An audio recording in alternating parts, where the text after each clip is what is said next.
அன்பார்ந்த இணையதள நேயர்களை மீண்டும் www.qcrc.in என்ற இணையதளத்திற்காக நியூஸ் தமிழ் செய்திருக்கையில் உங்களை சந்திப்பதில் பெருமகிழ்ச்சி அடைகிறோம்.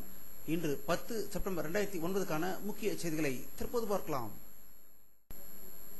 தமிழ்நாடு மாநில வேளாண்மை மன்ற சட்டத்தை தமிழ்நாடு சட்டப்பேரவையில் திமுக அரசு நிறைவேற்றியிருந்தது. தற்போது இந்த சட்டத்தை நிறுத்தி வைப்பதாக தமிழக முதல்வர் செய்தி வெளியிட்டிருப்பதாக சென்னையிலிருந்து தகவல்கள் வெளிவந்து கொண்டிருக்கிறது.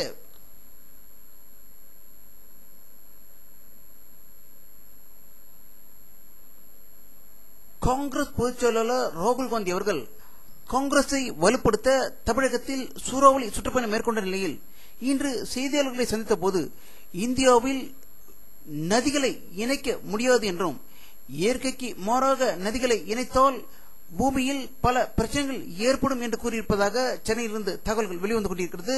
தங்களுடைய கட்சிக்கு நடிகர்கள் வந்தால் நாங்கள் வரவேற்போம் என்றும் திருடர்கள், கொள்ளையர்கள், கொலைக்காரர்கள் தான் நீங்கள் கட்சியில் சேரக்கூடாது என்று அவர் செய்தி வெளியிட்டிருப்பதாக சென்னையிலிருந்து வெளிவந்து கொண்டிருக்கிறது. இதை பற்றி நம்முடைய அரசியல் வல்லுநர் கருத்து கேட்ட போது ராகுல் காந்தி மீனவருக்கு நேற்று தனி அமைச்சகம் அமைக்கப்படும் என்று கூறியிருந்தார். இன்று டெல்லியிலிருந்து வந்த செய்தியில் மீனவர்களுக்கு தனி வாரியம் இருப்பதால் அமைச்சகம் அமைக்க தேவை இல்லை என்று செய்தி வெளியாகியிருப்பதாகவும் இந்தியாவுள்ள நதிகளை இணைக்க முடியும் என்று முன்னாள் ஜனாதிபதி அப்துல் கலாம் ஆணித்தரமாக கூறிய நிலையில் அனுபவமில்லாத ராகுல் காந்தி அவரை போல் நடித்து பேசுவது, மாணவர்களிடம் கலந்துரையாடுவது என்று ஓட்டுக்காக செய்யும் வேலையால் மக்களுக்கு துன்பம்தான் ஏற்படுமோ என்று அச்சம் என்கிறது. சீனாவில் நதிகள் இணைக்கப்பட்டுக் கொண்டிருப்பது குறிப்பிடத்தக்கது என்று அவர்கள் கருத்து வெளியிட்டிருக்கிறார்கள்.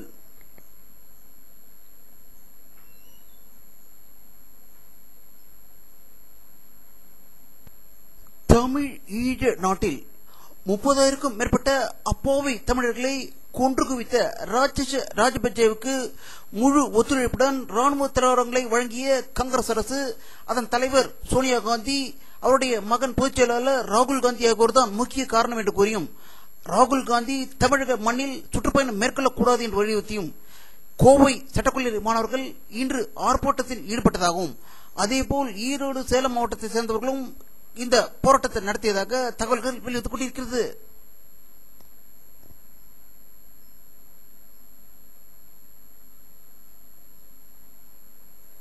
தமிழகம் முழுவதும் உள்ள 11ஆம் வகுப்பு படிக்கும் 5,56,867 மாணவர்களுக்கு இலவச சைக்கிள் வழங்கும் திட்டத்தை தமிழக முதல்வர் கருணாநிதி அவர்கள் தலைமைச் செயலகத்தில் இன்று தொடங்கி வைத்ததாக சென்னையிலிருந்து தகவல்கள் வெளிவந்து கொண்டிருக்கிறது.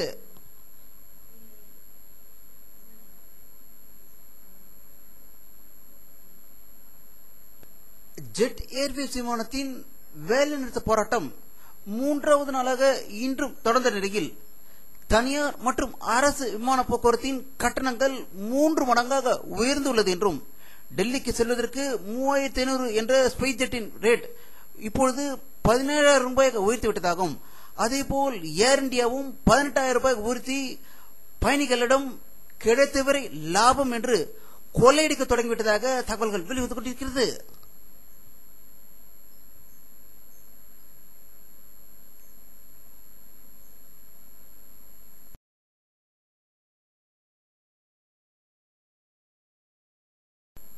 டெல்லி அருகில் உள்ள அரசு பள்ளியில் கனமழை காரணமாக தேங்கியிருந்த நீரில் மின்சாரம் பாய்ந்துவிட்டது என்ற வதந்தியால் பள்ளி மாணவர்கள் அடித்து பிடித்துக் கொண்டு படியில் இறங்கிய போது நெரிசலில் சிக்கி 5 பேர் உயிர் இழந்ததாகவும், இதற்கு டெல்லி முதல்வர் ஷீலா தீட்சித் அவர்கள் உடனடியாக இது விசாரணை நடத்தப்படும் என்றும் வதந்திகளை நம்ப வேண்டாம் என்று அவர் வலியுறுத்தியதாக டெல்லியிலிருந்து தகவல்கள் வெளிவந்து கொண்டிருக்கிறது.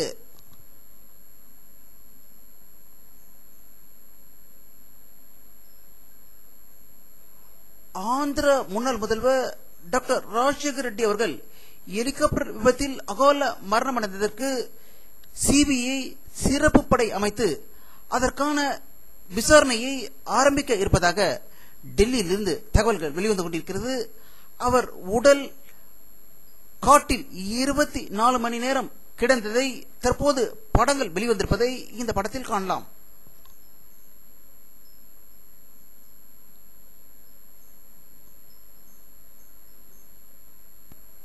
பஞ்சாப் மாநிலத்தில் பதிண்டா விமான தளத்திலிருந்து கிளம்பிய மிக் 21 ரக போர் விமானம் வழக்கமான ரோந்து பணியில் ஈடுபட்ட போது இந்த விமானம் திடீரென்று விபத்து ஏற்பட்டு பைலட் பலியானதாகவும் மிக் ரக விமானங்கள் தொடர்ந்து விபத்துக்குள்ளாவது ஒரு அதிர்ச்சி அளிக்கும் செய்தி என்றும் இதனை வாங்கியவர்கள் தரம் பார்த்தார்களா இல்லையா என்பது தெரியவில்லை என்பதே விஞ்ஞானிகளின் கருத்தாக இருக்கிறது என்று தகவல்கள் வெளிவந்து கொண்டிருக்கிறது.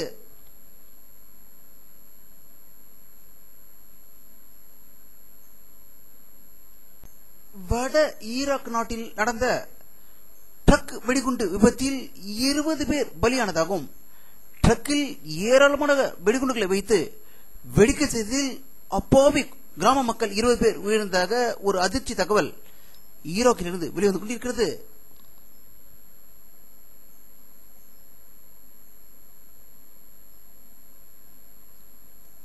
ஆப்பிரிக்க நாடுகளில் ஒன்றான சீரியோ லியோன் என்ற இடத்தில் படகில் சென்ற பயணிகள் கப்பல் கவிழ்ந்ததில் 221 பேரை காணவில்லை என்று தகவல்கள் வெளிவந்து கொண்டிருக்கிறது.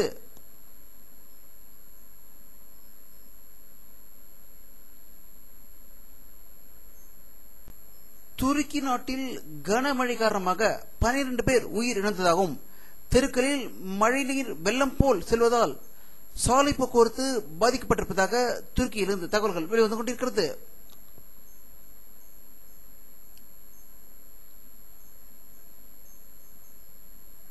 வானிலை அறிக்கை 10 செப்டம்பர் 2009 பிற்பகல் 4 மணி எடுக்கப்பட்ட சட்டை போக்குவரத்தை தற்போது பார்த்துக் கொண்டிருக்கிறீர்கள்.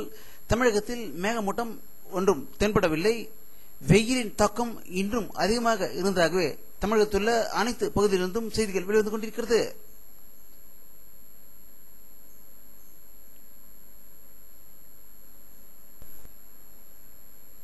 இத்துடன் இந்த செய்தி அறிக்கை நிறைவடைகிறது.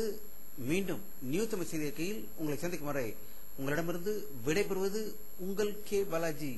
நன்றி.